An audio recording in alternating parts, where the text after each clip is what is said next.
क्योंकि आज की जानकारी बिल्कुल है खास, बिल्कुल है विशेष, क्योंकि आज आपके स्वास्थ्य पर समग्र तरीके से बात होने वाली है। जैसा कि मैंने आपको बताया कि आज हम हेल्थ की परिभाषा को जानने वाले हैं और इसके माध्यम से ये भी समझेंगे कि जो स्वास्थ्य की सही परिभाषा है, उसके चलते हम अपने आप को किन मानकों के अनुसार चेक कर सकते हैं कि क्या हम एक स्वस्थ व्यक्ति हैं कि नहीं है।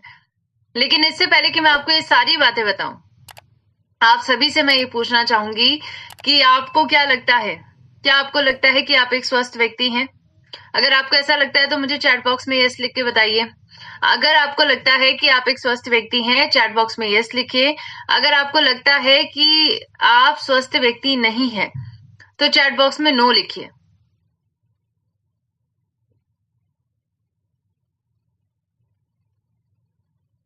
बिल्कुल, आप सभी के रिस्पॉन्सेज में देख सकती हूँ और सभी लिख रहे हैं यस नो की श्रृंखला आ रही है। बहुत अच्छा लग रहा है। डेफिनेटली देखिए, यस वाली जनसंख्या भी ज्यादा है और नो वाली जनसंख्या भी ज्यादा है। बिल्कुल। तो आज आप सभी के रिव्यूज के अनुसार अब हम ये जानने वाले हैं कि स्वास्थ्य की सही परिभाषा क्या है और आप सभी अपने आप को क्रॉस चेक कर सकते हैं। जिनका उत्तर यस है, उनको तो बेहद जरूरी है कि वो पहले क्रॉस चेक करें कि क्या वो एक स्वस्थ व्यक्ति हैं कि नहीं परिभाषा के अनुसार। और जिन लोगों का आंसर नो है, उनके लिए तो आज बहुत स्पेशल जानकारी है, क्योंकि आज आपको स्वस्थ बनाने का तरीका और स्वास्थ्य के ऊपर आपकी सोच को हम बड़ा करने वाले हैं। कई बार क्या होता है कि ओके, किसी का प्रश्न भी है? सर, ये प्रश्न हम सेशन के एंड में लेंगे, आप दोबारा ये प्रश्न को भेज दीजिएगा। तो बिल्कुल, यहाँ देखिए, हम सभी को समझना होगा, स्वास्थ्य एक छोटा सा कोई एक कंसेप्ट नहीं है। ये एक बहुत बड़ा कंसेप्ट है जिसको हमें समग्र तरीके से समझने की जरूरत है। क्योंकि आज अगर हमारी सोच परिभाषा स्वास्थ्य को लेकर बहुत संकीर्ण होगी, तो हम स्वास्थ्य पर काम नहीं कर पाएंगे। क्योंकि आज जरूरत है कि आप समग्र सेहत पर काम करें। और अगर आप स्वास्थ्य की सही परिभाषा जानना चाहते हैं, तो मैं आपको बताना चाहूंगी, स्वास्थ्य की सही परिभाषा WHO के माध्यम से दी गई है। जी हाँ, विश्व स्वास्थ्य संगठन का कहना है कि एक अच्छे स्वास्थ्य का होना किसको कहा जाता है? अच्छा स्वास्थ्य होना यानी आज महज बीमारियों से दूर होना ही एक अच्छे स्वास्थ्य की परिभाषा नहीं होती है। उनका कहना है कि अच्छे स्वास्थ्य की परिभाषा का मतलब है कि अगर आप अपने आप को शारीरिक, मानसिक, सामाजिक और आध्यात्मिक इन 4 प्रकार से अपने आप को स्वस्थ बनाने की कोशिश कर रहे हैं, तभी आप एक स्वस्थ व्यक्ति के कैटेगरी के अंदर आएंगे। अब आप सभी सोच रहे होंगे कि मैम, ये आयाम तो हमने पहली बार सुने हैं। बिल्कुल, कई लोगों ने पहली बार सुने होंगे, क्योंकि इन आयामों पर अक्सर चर्चा नहीं होती है। कई लोग आज नहीं जानते हैं कि शारीरिक स्वास्थ्य से ऊपर भी बढ़कर भी एक स्वास्थ्य होता है, और इसको हम कहते हैं आज आपका मानसिक, सामाजिक और आध्यात्मिक स्वास्थ्य। तो एक एक करके ये जानेंगे कि इन स्वास्थ्य के अंदर क्या क्या है और इन स्वास्थ्य को कैसे हम पहचान सकते हैं कि हम एक स्वस्थ व्यक्ति हैं इन चारों पैमानों पर। तो आज देखिए, सबसे पहले तो हम अपने भारत की कंडीशन देखते हैं।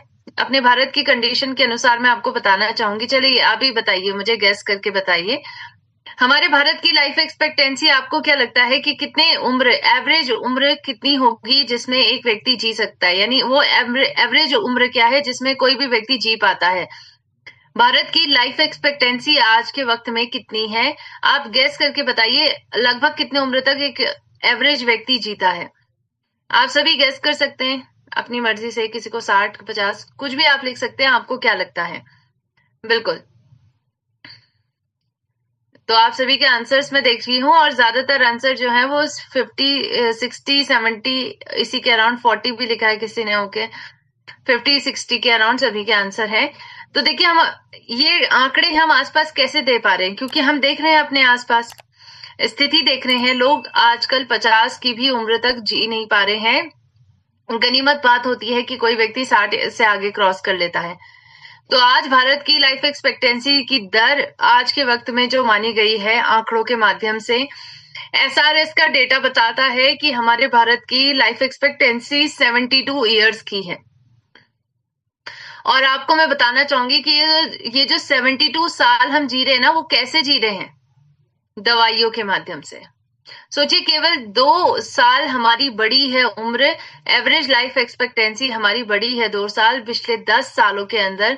और ये कहीं ना कहीं दिखा रहा है कि आज अगर दवाइयां नहीं होंगी तो हम अपने आप को जीवित 50 से ऊपर तो बिल्कुल भी नहीं रख पाएंगे, क्योंकि आज इतनी सारी बीमारियां हमें हो जा रही हैं 30 की उम्र में, 40 की उम्र में। सो जरूरी है कि आज हम सभी अपनी सेहत पर काम करें। क्या आप सभी ये गेस कर सकते हैं कि हमारे भारत की रैंकिंग क्या होगी? आपको मैं बताना चाहूंगी, जापान से हमें सीखने की जरूरत है, क्योंकि जापान की लाइफ एक्सपेक्टेंसी आज हमारे भारत से 16 साल आगे है।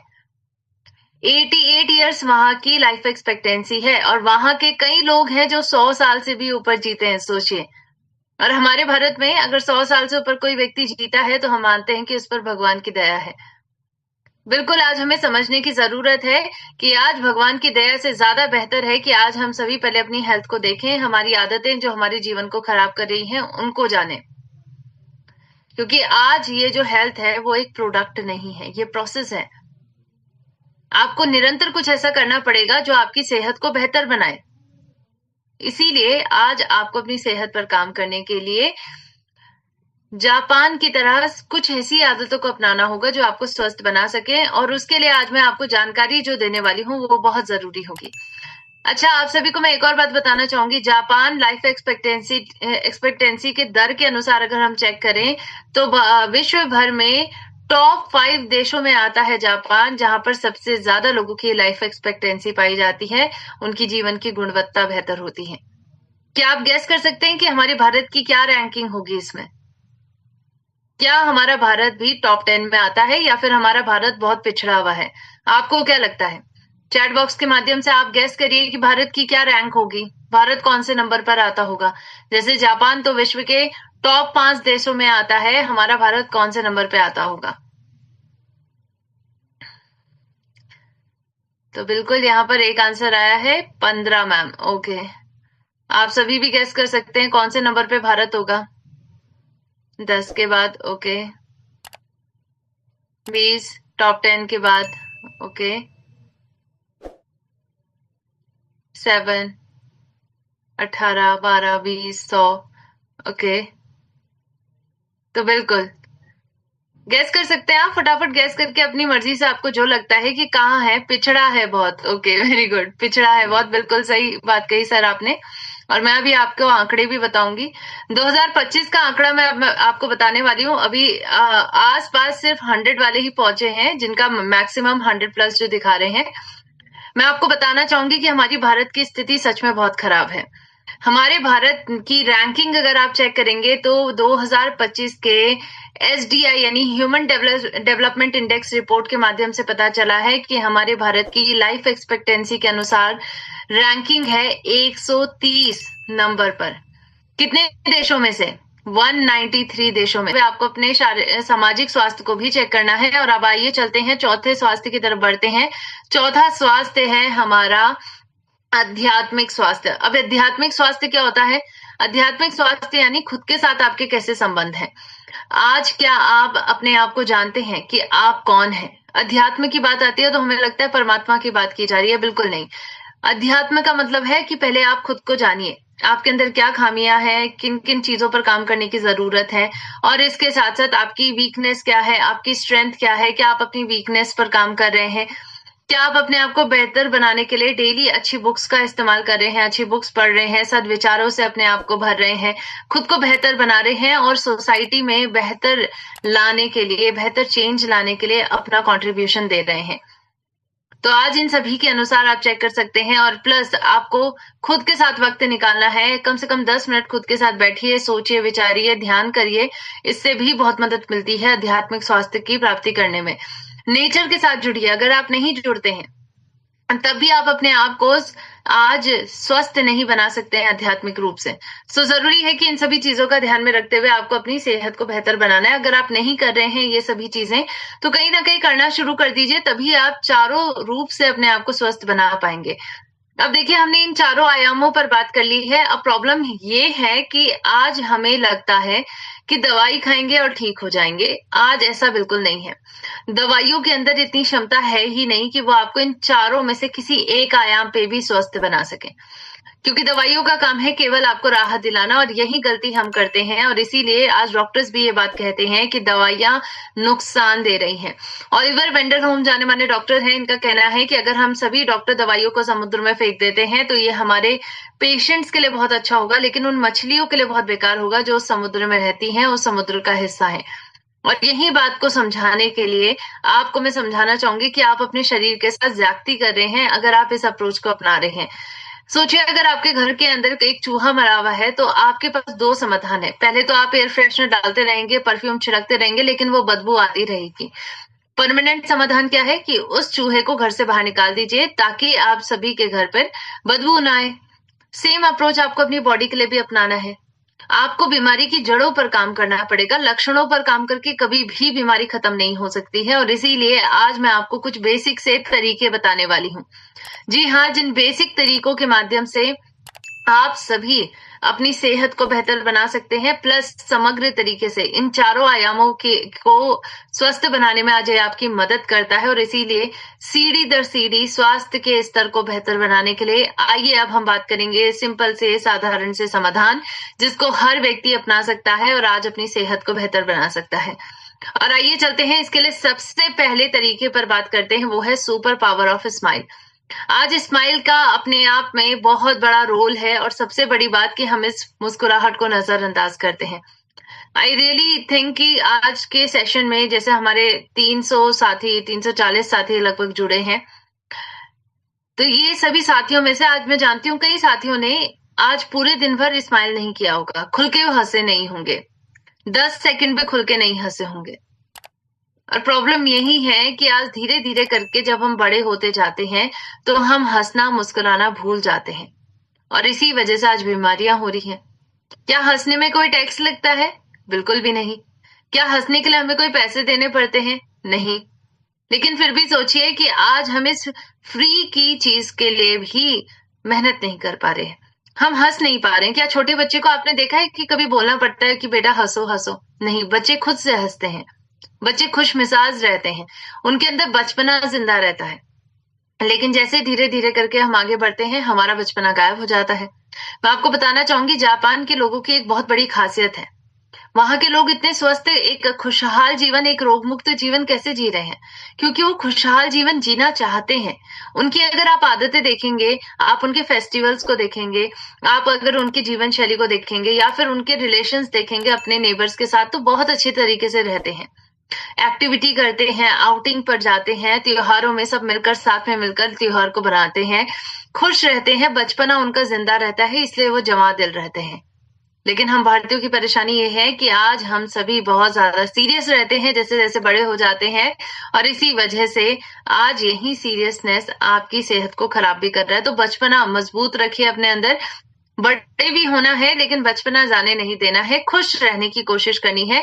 क्योंकि अगर आप ऐसा करते हैं, मैं आपको बताना चाहूंगी, आपके शरीर में एक बहुत बड़ी प्रक्रिया होती है। आपका मस्तिष्क आपके शरीर में 4 ऐसे न्यूरोट्रांसमीटर्स की मात्रा को बढ़ाता है जो आपको अच्छा महसूस करवाने में मदद करते हैं। इनको हम कहते हैं डोज। अगर आपको डोज की डोज चाहिए तो खुश होइए।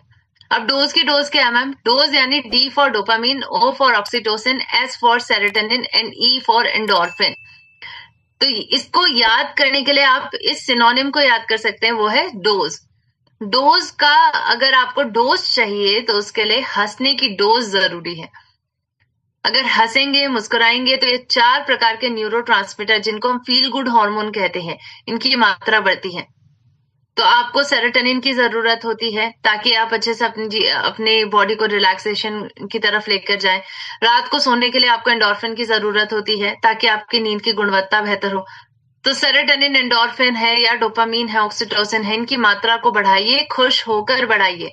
जी हाँ, और इसीलिए प्रतिदिन कम से कम 10 सेकंड हंसिए। क्या ये बहुत बड़ी बात है कि मैं आपसे आपका 10 सेकंड मांग रही हूँ और आपको कह रही हूँ कि खुलकर हंसिए? बिल्कुल भी बड़ी बात नहीं है। तो 10 सेकंड आपको खुलकर हंसना है। अब आइए चलते हैं अपने दूसरे तरीके की तरफ बढ़ते हैं, और दूसरा तरीका है एक्सरसाइज करना। जी हाँ, आज आपको प्रतिदिन एक्सरसाइज करने की बहुत ज्यादा जरूरत है। अगर आप एक्सरसाइज करते हैं डेली बेसिस पर तो ये भी एक, मैं कहूंगी कि एक रामबाण इलाज है। एक्सरसाइज करने से आपका शारीरिक स्वास्थ्य बेहतर रहता है, आप फिट रहते हैं, आप मोटापे जैसी बीमारी के शिकार नहीं होते हैं, कई प्रकार के मेटाबॉलिक डिसऑर्डर से आप बच जाते हैं और लाइफस्टाइल से जुड़ी बीमारियों से भी बच पाते हैं। इसके साथ-साथ अगर आप एक्सरसाइज करते हैं तो आपका मानसिक स्वास्थ्य भी बेहतर रहता है और ये आपकी बॉडी में डोज़ की मात्रा बढ़ाते हैं, यानी 4 प्रकार के हार्मोन्स भी बढ़ते हैं, आपका पूरा शरीर स्वस्थ बनता है। तो डेली 40 मिनट एक्सरसाइज करिए, 20 मिनट प्राणायाम करिए और इसके माध्यम से अपनी सेहत को बेहतर बनाइए। अब आइए चलते हैं हमारे तीसरे और सबसे बड़े अप्रोच के ऊपर बात करते हैं, क्योंकि हम चाहते हैं कि प्रकृति हमें स्वस्थ बनाए। आज प्रकृति से जुड़िए और प्रकृति का वो तत्व हमें मिल चुका है, जो हमें समग्र सेहत की प्राप्ति करने में मदद करेगा। और प्रकृति के उस तत्व का नाम आखिर क्या है? मैं आपको बताना चाहूंगी। प्रकृति के उस तत्व का नाम है, जी हाँ, गामा ओरिजिनोल। गामा ओरिजिनोल क्या है? भूरे चावल की भूरी परत से निकाले जाने वाला एक सफेद कलर का पाउडर है और आज ये एक शक्तिशाली कुदरती एंटीऑक्सीडेंट है। देखिए, कई प्रकार के खाद्य पदार्थों में आपको एंटीऑक्सीडेंट मिलते हैं, जैसे कि नीम में मिलता है, करेले में मिलता है, लेकिन इनमें से एंटीऑक्सीडेंट को अलग नहीं किया जा सकता। लेकिन एकमात्र पौधे आधारित एंटीऑक्सीडेंट हमें मिला है, जिसका नाम है गामा ओरिजिनोल। ये चावल के चोकर से निकाला जाता है और आज आपकी सेहत को बेहतर बनाने में आपकी मदद करता है। इसके बारे में मैं बताना चाहूंगी। सोचिए, जापान के लोग 70 सालों से इसका इस्तेमाल करते आ रहे हैं। इसकी खोज कहाँ हुई थी? आप मुझे बताइए चैट बॉक्स के माध्यम से। गामा ओरिजिनोल की खोज किस देश ने की है? कहाँ इसकी खोज हुई थी? आप सभी मुझे चैट बॉक्स के माध्यम से ये बात बताएंगे। बिल्कुल। तो जापान में सोचिए इसकी खोज हुई थी और क्या कोइंसिडेंस की बात है ये कि जापान आज विश्व का सबसे स्वस्थ देश माना जाता है, जहां पर सबसे ज्यादा लोग जिंदा रहते हैं, सबसे ज्यादा उम्र दराज के लोग भी मिलते हैं। ये कोई कोइंसिडेंस नहीं है, क्योंकि जापानीज 70 सालों से गामा ओरिजिनोल का इस्तेमाल करते आ रहे हैं और आज अपने नागरिकों को स्वस्थ बना रहे हैं। लेकिन हमारे भारत में ये 2020 में लॉन्च हुआ है। लेकिन कहते हैं ना कि शुरुआत के लिए कोई भी देर नहीं होती है, आप कभी भी शुरू कर सकते हैं। तो 2020 में हमारे भारत ने भी गामा ओरिजिनोल का इस्तेमाल करना शुरू कर दिया है और विद इन कुछ सालों के अंदर आप देखेंगे कि हमारी भारत की जनसंख्या भी स्वस्थ होगी। लेकिन ये इस बात पे डिपेंड करेगा कि आज इसकी जानकारी कितने लोगों तक पहुंच रही है और कितने लोग सच में न्यूट्रास्यूटिकल्स पर भरोसा करेंगे, ताकि वो अपनी सेहत को बेहतर बना सकें। आपको बताना चाहूंगी, जापान में थेरेपेटिक कैटेगरी के अंदर गामा ओरिजिनोल को रखा गया, यानी वहां पर इसको उपचार करने के लिए इस्तेमाल किया जा रहा है, जैसे दवाइयों की तरह इसको इस्तेमाल किया जाता है। गामा ओरिजिनोल को अलग अलग देशों ने भी मान्यता दे चुकी है। यूएसए की सरकार, कनाडा की सरकार, ऑस्ट्रेलिया की सरकार का कहना है कि प्राकृतिक हेल्थ प्रोडक्ट है, जो आपकी बॉडी में कोलेस्ट्रॉल को कम करता है, अल्सर की बीमारी पर काम करता है। और हमारी भारत की सरकार ने साफ तरीके से इसको न्यूट्रास्यूटिकल का दर्जा दिया है, यानी एक ऐसा पोषण है जिसके बहुत सारे स्वास्थ्य संबंधी लाभ आपको मिलते हैं। गामा ओरिजिनोल का इस्तेमाल कई अन्य देश भी कर रहे हैं और आपको मैं बताना चाहूंगी कि 100+ इंटरनेशनल ब्रांड्स में गामा का इस्तेमाल किया जा रहा है और बहुत महंगे दामों पर इसको अंतर्राष्ट्रीय मार्केट में बेचा जाता है। 2000 से 5000 तक की रेंज में अंतर्राष्ट्रीय मार्केट में गामा ओरिजिनोल को सेल किया जा रहा है। और मैं आपको बताना चाहूंगी कि हम भारतीयों की क्षमता के अनुसार आज हमें गामा चाहिए था, ऐसा गामा ओरिजिनोल जो हमारी बजट में फिट हो सके, जो हमारी सेहत का ध्यान रख सके। और आज ऐसा ही गामा ओरिजिनोल हमें मिल रहा है। जी हाँ, एपी ऑर्गेनिक्स लिमिटेड धुरी ने बेहतर क्वालिटी और क्वांटिटी के साथ भारत में गामा ओरिजिनोल को उपलब्ध करवाया है और अफोर्डेबल प्राइस पर, महज 480 के डीपी प्राइस पर गामा आपको भारत में मिलता है। तो सोचिए, इतना अफोर्डेबल प्राइस क्यों रखा गया? ताकि भारत इसका इस्तेमाल कर सके, भारत का हर तबका इसका इस्तेमाल कर सके और आज अपने आप को ये सभी फायदे दे सके। आप जानते हैं कि गामा को वैज्ञानिक अध्ययनों के माध्यम से प्रूव किया गया है कि 18 प्रकार की बीमारियों पर यह प्रमाणित काम करता है, जैसे कोलेस्ट्रॉल को कम कर रहा है, सूजन की रोकथाम में मदद, हड्डियों को कमजोर होने से बचाता है, पाचन संबंधी समस्या, हाइपोथायराइडिज्म, शुगर जैसी तमाम परेशानियों पर गामा काम कर रहा है। और इसीलिए आज इसके स्वास्थ्य संबंधी लाभों को देखते हुए हम सभी को इसका इस्तेमाल करना चाहिए। सबसे बड़ी बात, सर से लेकर पैर तक की हर बीमारी पर काम कर रहा है। और अगर आप इसके हेल्थ बेनिफिट्स के ऊपर किए गए क्लिनिकल ट्रायल्स देखना चाहते हैं तो हेल्थ गार्ड गामा ओरिजिनोल चैनल पे भी देख सकते हैं, www.originol.in साइट पर भी जाकर आप देख सकते हैं। तो आज ये भारत में उपलब्ध करवाया गया है, भारत के टॉप 25 इनोवेटिव उत्पादों में शामिल किया गया है और भारत में इसको न्यूट्रास्यूटिकल की कैटेगरी में रखा गया है। अब आप सभी के मन में एक और प्रश्न होगा कि मैम, बिल्कुल गामा का इस्तेमाल अगर करने से इतने सारे फायदे हो सकते हैं, तो क्या हमारे भारत में अभी तक 2020 के बाद किन किन लोगों ने इस्तेमाल करा है और किन लोगों को फायदा मिला है? आज कई लोग हैं, कई लाखों लोग हैं जिन्होंने गामा के माध्यम से अपने आप को स्वस्थ बनाया है। गामा ओरिजिनॉल उन तक पहुंचा है, सही जानकारी उन तक पहुंची है और आज वो एक खुश जीवन जी रहे हैं, एक खुशहाल जीवन, एक रोग मुक्त जीवन, एक दवा मुक्त जीवन जी रहे हैं, जिसकी कल्पना वो हमेशा करते थे। तो आज कई लोगों को इसके माध्यम से राहत मिली है, उनकी दवाई बंद हुई है और लाइलाज बीमारी जैसे हाइपोथायराइडिज्म जैसी कई बीमारियों पर ये काम कर रहा है। आप सभी के मन में एक और प्रश्न होगा कि मैम क्या भारत में कोई डॉक्टर इसको रेकमेंड करते हैं? बिल्कुल, आपको बताना चाहूंगी इसके चलते गामा को विश्व रिकॉर्ड भी मिला है, क्योंकि भारत के 23 प्रसिद्ध डॉक्टर्स गामा ओरिजिनॉल को सजेस्ट करते हैं। डॉक्टर राहुल भार्गव कहते हैं कि कैंसर से बचाता है गामा।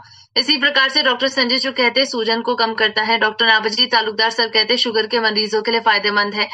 डॉक्टर शैलेश साहे कह रहे हैं कि अगर गामा लेते हैं तो अलग अलग बीमारी जैसे हाई बीपी पर काम करता है। डॉक्टर रविंद्र गुप्ता का कहना है कि पेट और लीवर की समस्याओं का उपचार है गामा। डॉक्टर योगेश शर्मा कहते हैं कि हाइपोथायराइडिज्म और शुगर के मरीजों के लिए रामबाण है गामा। डॉक्टर प्रवीण गुप्ता का कहना है कि न्यूरो की बीमारियों पर गामा काम करता है। डॉक्टर नविता नादर मैम कहती हैं कि सुपर एंटीऑक्सीडेंट है गामा ओरिजिनॉल। और डॉक्टर मांझी चंद्रा मैम कहती हैं कि दिल की बीमारियों के खतरे को कम करता है गामा ओरिजिनॉल। तो बिल्कुल, क्या हमें गामा लेना चाहिए? बिल्कुल लेना चाहिए। आज भारत के जब डॉक्टर्स इसको रेकमेंड कर रहे हैं, वो भी प्रसिद्ध डॉक्टर, तो बिल्कुल इसका इस्तेमाल करके हम सभी अपनी सेहत को बेहतर बना सकते हैं और डेफिनेटली समग्र सेहत पर काम कर रहा है। अगर आप चेक करेंगे इसके फायदे, तो आपको ये देखने को मिलेगा कि चाहे शारीरिक स्वास्थ्य है या मानसिक स्वास्थ्य, दोनों पर ये काम करता है। और इससे जुड़े हुए टेस्टिमोनियल वीडियोस को अगर आप देखना चाहते हैं, लोगों की कहानी, लोगों की जुबानियां, तो उसके लिए हमारे हेल्थ गार्ड यूट्यूब चैनल पे जरूर जाइए और वहां पर सारे टेस्टिमोनियल्स को देखें। तो आज गामा ओरिजिनॉल एक ऑल इन वन प्रोडक्ट है, यानी एक रामबाण इलाज है, और हम तो कहेंगे मैम कि ये कलयुग की संजीवनी बूटी है। तो बिल्कुल है, इसका इस्तेमाल करके हम सभी अपनी सेहत को बेहतर बना सकते हैं। अब सबसे बड़ा प्रश्न मैम, इस्तेमाल कैसे करना है? तो आपको इसकी एक कैप्सूल सुबह लेनी है नाश्ते से पहले थोड़े से पानी के साथ, और फिर नाश्ता खाना है। दूसरी कैप्सूल रात के खाने से पहले लेनी है और फिर रात का खाना खाना है। एक फॉर्मूला को अपनाइए, पहले गामा फिर खाना, और इसके माध्यम से आप सही तरीके से गामा ओरिजिनॉल को लीजिए। खाना खाने से पहले इस्तेमाल करिए। ये स्वस्थ व्यक्तियों के लिए डोजेस बताई गई, एक कैप्सूल सुबह, एक कैप्सूल शाम। अस्वस्थ व्यक्ति, बीमार हैं अगर आप, तो 2 कैप्सूल सुबह लीजिए थोड़े से पानी के साथ नाश्ते से पहले, और 2 कैप्सूल रात को लीजिए रात के खाने से पहले थोड़े से पानी के साथ, फिर रात का खाना खाइए। अगर आप गंभीर बीमारी जैसे पैरालिसिस है, कैंसर की बीमारी, तो उसके लिए आप 6 कैप्सूल्स की डोजेस ले सकते हैं प्रतिदिन, यानी 3 गोली सुबह, 3 गोली शाम, या 2 गोली सुबह, 2 गोली दोपहर, 2 गोली शाम, खाना खाने से पहले। तो आज आपको एक बात भी ध्यान रखनी होगी कि अगर आप कोई दवाई का इस्तेमाल कर रहे हैं, साथ साथ आपको एलोपैथिक दवाइयां आपकी ऑलरेडी चल रही थी, होम्योपैथिक या आयुर्वेदिक, तो इन सब के साथ आप गामा को साथ में लीजिए, और इसके साथ साथ 1-1 महीने में जांच करवाइए, ताकि दवाइयों की डोजेस डॉक्टर मेंटेन करवा सकें और इसके माध्यम से आप सभी अपनी सेहत को बेहतर बना सकें। तो आप सभी को क्या गामा की जरूरत है? बिल्कुल है। हर भारतीय की थाली का हिस्सा गामा बनना चाहिए, ताकि हम सभी अपने आप को रोग मुक्त जीवन दे सकें, एक स्वस्थ जीवन दे सकें। सो आई रियली होप जो 3 मैंने सिंपल तरीके आपको बताए हैं वो आपको क्लियर हुए होंगे। अब हम बात करेंगे समग्र सेहत को प्राप्त करने के चौथे मुख्य तरीके पर, और वो है आपका खाद्य तेल। किस प्रकार का खाद्य तेल आप इस्तेमाल कर रहे हैं, वो भी डिसाइड करेगा कि आपकी सेहत बेहतर बनेगी कि नहीं। कोडेक्स नाम की संस्था जो विश्व स्वास्थ्य संगठन के साथ काम कर रही है, उन्होंने कहा कि आज हमारे रिफाइनिंग एडिबल ऑयल की, खाद्य तेल की अच्छे से नहीं हो पा रही है, जिसके कारण हमारे तेल में GE और 3-MCPD जैसे कई प्रकार के कंटेमिनेंट्स पाए जाते हैं, और ये दोनों प्रकार के कंटेमिनेंट हमारी सेहत को बहुत खराब कर रहे हैं, क्योंकि इसकी वजह से हमारी किडनी खराब हो रही है, इसकी वजह से हमें कैंसर जैसी बीमारी हो रही है। इसी के चलते 2023 में, अप्रैल 2023 में यूरोपियन यूनियन ने इसके लिए कड़े नियम बनाए। कहा कि रिफाइंड तेल बनाने वाली कंपनियों को अब ये बात इंश्योर करनी होगी कि उनके तेलों में GE 3-MCPD बिल्कुल ना मिले। लेकिन आपको मैं बताना चाहूंगी कि भारत में आज तक कोई नियम नहीं बना है। 2 साल हो गए हैं, लेकिन भारत में अभी तक कोई नियम इससे जुड़ा हुआ नहीं बना है।